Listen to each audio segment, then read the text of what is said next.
আউযু বিল্লাহি মিনাশ শাইতানির রাজিম। বিতাড়িত শয়তানের কবল থেকে আল্লাহ তাআলার কাছে আশ্রয় চাচ্ছি। আমি বাংলাদেশি সেবা পার্টির পক্ষ থেকে আপনাদের সকলকে জানাতে চাই, আসসালামু আলাইকুম ওয়া রাহমাতুল্লাহ। আপনাদের সকলের উপর আল্লাহ তাআলার পক্ষ থেকে রহমত নাযিল হোক, এটি আমার কামনা। আমি কিছু কথা আপনাদের সামনে শেয়ার করতে চাই। এর পূর্বে কোরআনের 16 নম্বর সূরা নাহল এর 8 নম্বর আয়াত, এটি একটু স্মরণ করিয়ে দিব। আল্লাহ বলছেন, ওয়াল খাইলা ওয়াল বিগালা ওয়াল হামিরা লিতারকাবুহা ওয়া জিনা ওয়া ইয়াখলুকু মা লা তা'লামুন। ঘোড়া, খচ্চর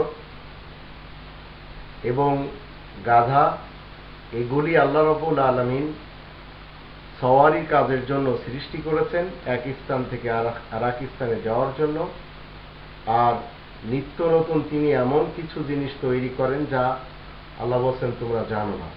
তো দৈনিক যে সমস্ত জিনিস এই পৃথিবীতে তৈরি হচ্ছে মানব কল্যাণের জন্য, মূলত তার ব্যাপারে আল্লাহ রাব্বুল আলামিন কোরআনের এই আয়াতে দুনিয়ার প্রথম দিন থেকে বলে দিয়েছেন যে নিত্য নতুন জিনিস আবিষ্কার হবে।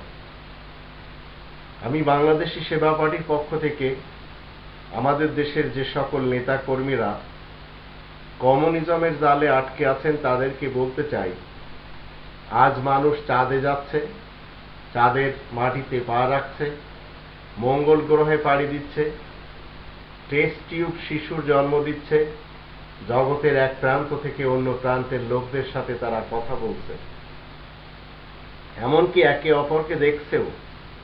এসবই সৃষ্টিকর্তা দেওয়া তার অসীম করুণা, যা এই আয়াতটি থেকে আমরা জানতে পারলাম। এই আয়াতে এই ইশারা দেওয়া হয়েছে। কিন্তু কমিউনিজমের লোকেরা আল্লাহ তাআলাকে এবং তার দান নিয়ামতকে অস্বীকার করে, আর তারা বলে আল্লাহ হলেন বুর্জোয়া চিন্তাধারার ফল। এতদা সত্ত্বেও ইনু সাহেব এবং মিনন সাহেব হজ করে আসলেন, লতিফ সিদ্দিকী সাহেবও হজের মজা করালেন। বাংলাদেশের বাম দলের তরুণরা আল্লাহ তাআলাকে অস্বীকার করতে গিয়ে সবচেয়ে বড় দোহাই দেন বিজ্ঞানীদের মতবাদের। এরা বলেন বিজ্ঞান দ্বারাই প্রমাণিত যে সৃষ্টিকর্তা নেই, কিন্তু ইনাদের আলবার্ট আইনস্টাইনের ইতিহাস হয়তো জানা নেই। এগুলি হচ্ছে তাদের ভুল চিন্তাধারা।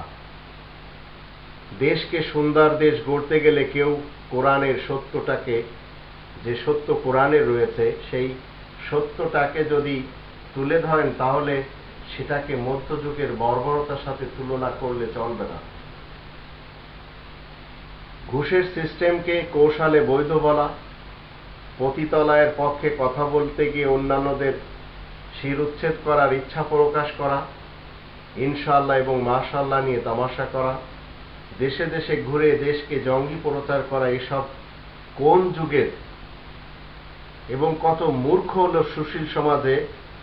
কত মূর্খ যদি হয়, তাহলে কত মূর্খ হলে সুশীল সমাজে ব্যক্ত করতে পারে। আর এই ব্যক্তকারীরা আমাদের দেশে বসবাস করছে এবং সবাই বড় বড় মাপের নেতা। যে দেশের মানুষের নাম আরবিতে রাখা হয়, যারা নামধারী মুসলমান আর কর্মে বেঈমান, তারাই আজ ইসলামের বিভিন্ন সাইটকে বদনাম করে যাচ্ছে। এগুলির আসল উদ্দেশ্য কি তারা নিজেরাও জানে না। আর এগুলি কেন করছে, এর উত্তরে হলো তাদের কাছে সুশিক্ষা নেই, কুশিক্ষা আছে বিধায় তারা করছে। আর ভ্রান্ত ধার্মিকরা, তারা সামান্য কিছু রসম রেওয়াজকে এবং কিছু পূজাপাঠকে আঞ্জাম দিয়ে তারা দোহাই দিচ্ছে এগুলি তারা সত্য এবং সঠিক করে যাচ্ছে। তো বাংলাদেশি সেবা পার্টি আপনাদের সকলের সাপোর্ট চায়। এরা কোনো বুর্জোয়া চিন্তাধারা পছন্দ করে না। আর সৃষ্টিকর্তাকে নিয়ে যারা বুর্জোয়া চিন্তাধারার ফল মনে করেন, তাদের সাথে আমি কোরআনের আয়াতের মাধ্যম দিয়ে বলতে চাই যে সৃষ্টিকর্তাকে নিয়ে তামাশা করা একজন সৃষ্টি জীবের জন্য একেবারে অনুচিত কাজ। আসুন আমরা সবাই মিলে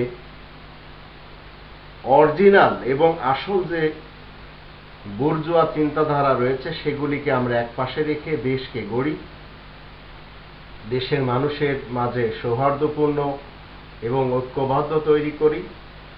আমরা সবাই যেন একই ফ্যামিলির হয়ে একই তাসবির দানাতে গেঁথে জীবন কাটাতে পারি, সেজন্য বাংলাদেশী সেবা পার্টি আপনাদের সহযোগিতা কামনা করে। আল্লাহ আমাদের সবারই সহায় হন, বাংলাদেশে চিরকাল শান্তি বিরাজ করুক, এটি মূলত আমাদের আল্লাহ তাআলার কাছে প্রার্থনা। আমরা আল্লাহ বিশ্বাসী, আমরা কমিউনিজম বিশ্বাসী না। কমিউনিজম তারা কোরআন স্টাডি করে যত ভালো কাজগুলি বের করতে পেরেছে সেগুলি তারা কমিউনিজমের নামে 70 বছর চালিয়ে দিয়েছে। এখন আর কমিউনিজম নেই বললেই চলে। আসুন আমরা সবাই বুর্জোয়া চিন্তাধারাকে বাদ দিয়ে কোরআনের জ্ঞানে জ্ঞানী হয়ে দেশকে সামনের দিকে এগিয়ে নিয়ে যাই। আসসালামু আলাইকুম।